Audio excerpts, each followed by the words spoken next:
What does perfect even mean? Is there even such a thing?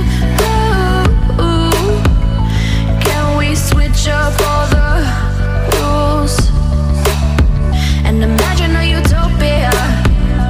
Darling, I'm just so fed up with these expectations. They keep weighing me down. My heart is begging me to get the hell out of my head. I'm gonna live inside the upside down for a minute and pretend, honey, I'm a perfect 10. Whoa, whoa, honey, I'm a perfect 10. Whoa, whoa, and if I say it enough, it gets ingrained in my head, and I start to see, honey, I'm a perfect 10.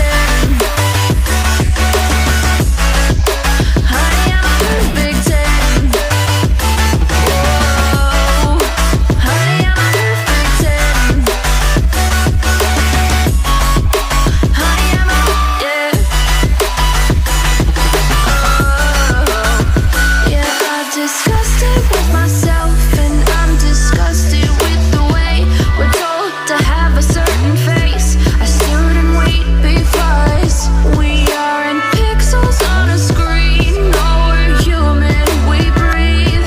Every single thing we see curated, it's overrated. These expectations, they keep